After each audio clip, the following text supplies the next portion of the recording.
Hello, welcome to Tip Off today for the 13th of May, the Eastern Conference Finals set. Boston and Miami. We'll touch on that, talk about some NHL, BYU, Pac-10, some NBA stuff. Let's start off with that Miami.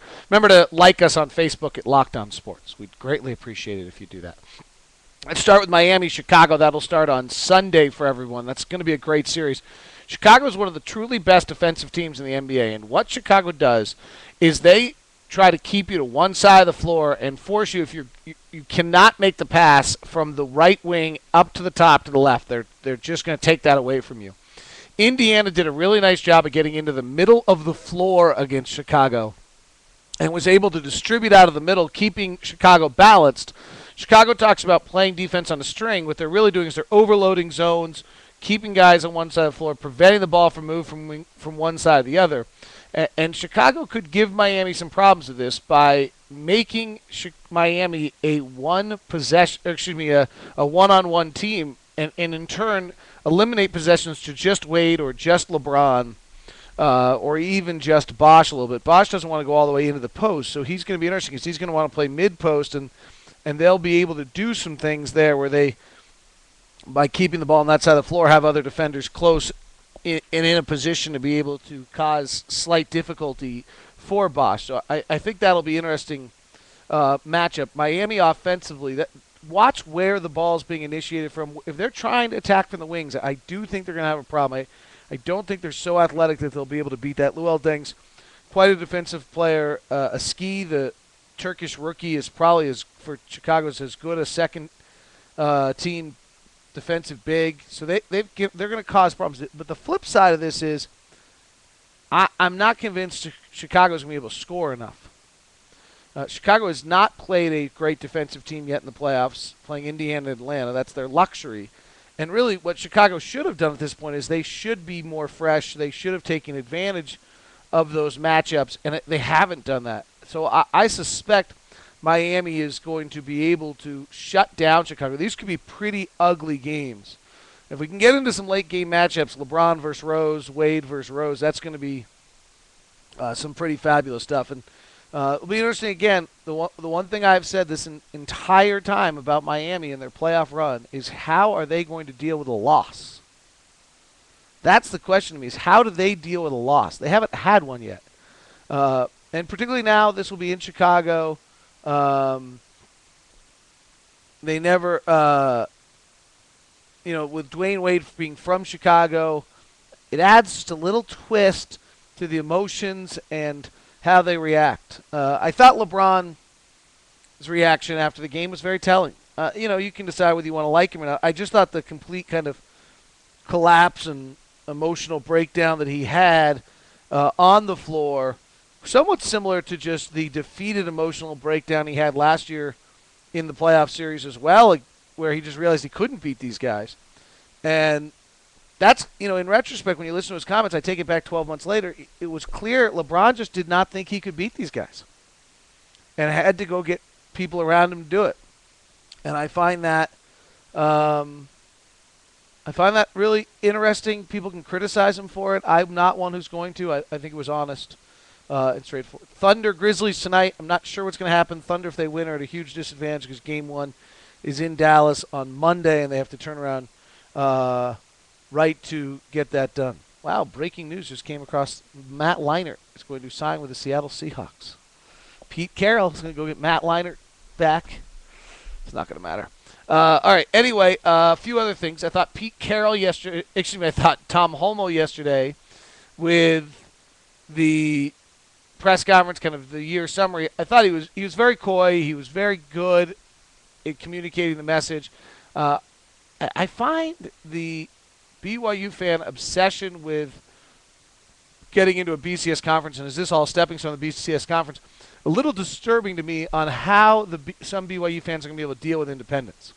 Because what that really means is every time I hear someone ask a question about is this a stepping stone to or something of that sort, it says to me that the BYU fan is really not comfortable with where BYU is as an independent or accepting of it. And that, to me, wonders if those fans are going to, in turn, struggle with the concept of what independence is as I've said all the time, 4 weeks into the season when you're not playing for a conference championship and you don't have great opponents lined up this year and next year, how do you deal with that?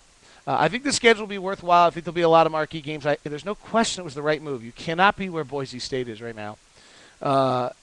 And I thought Tom Holmoe dealt with a lot of those questions well. Basically, we don't have a chance right now to go to a BCS conference, so this is where we are, and we're going to make the best of it. I think that's the complete right answer. I thought David James asked him a good question about what is the line of success now, and I think that's going to be difficult to understand. But you're going to have to play some of these big games, play well in them, and even win some of them. I think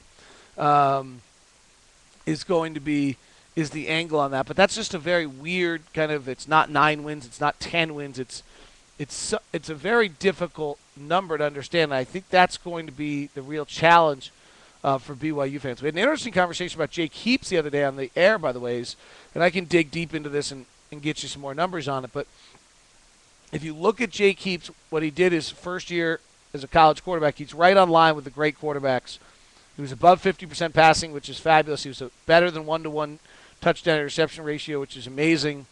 And if you go look at it, most guys increase from their freshman to sophomore year, they increase about 3 percentage points in their passing completion, which will get him to 60%. And then it's really, if you look at the trends, 25 touchdowns, 10 interceptions is a very reasonable number for this guy. Well, you start doing that as a sophomore, he's going to be everything that everybody said he could be along the way. But if you just look, and we looked at Manning, and we looked even at Kyle Bowler and Matt Stafford and Carson Palmer and great quarterbacks in the history of the game college game who started as a freshman, got that experience.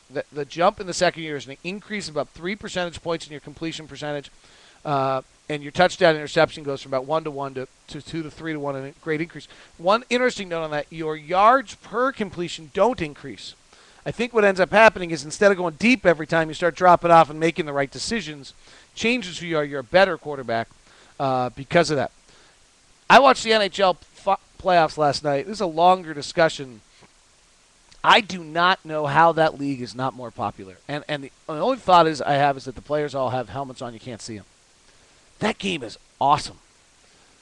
Game 7 last night, San Jose, Detroit, third period was wild. And the athleticism, the physical skills, the plays that come out, the excitement, the scrambles for the puck around the net in a 3-2 game. That game, I wonder if the NBA locks out for an extended period of time, if the NHL will grab fans or not. I'm mystified on why it's not more popular. It is incredibly exciting to watch. I don't think you have to have a huge knowledge base of the game to get it, which is similar to football and basketball. And the only thing I can think is that the players, there's no player to connect to, and that because you can't see the players very well, except for when they're on the bench, it's awfully hard.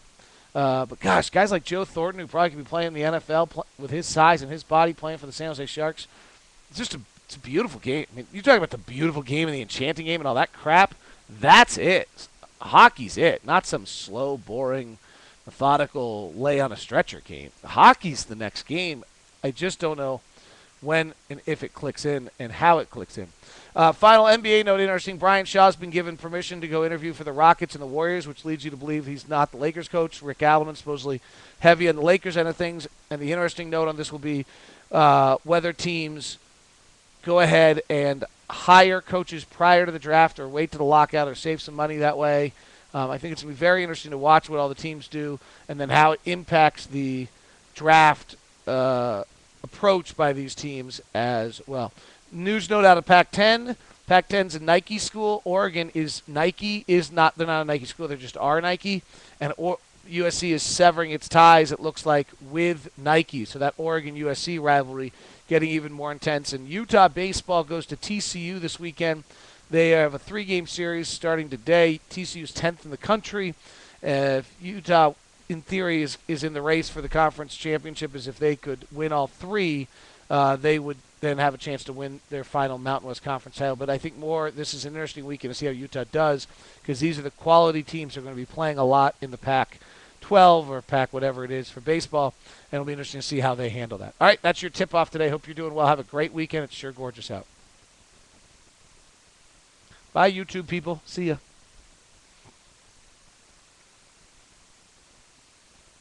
Well, YouTube people won't go away. Why won't it go away?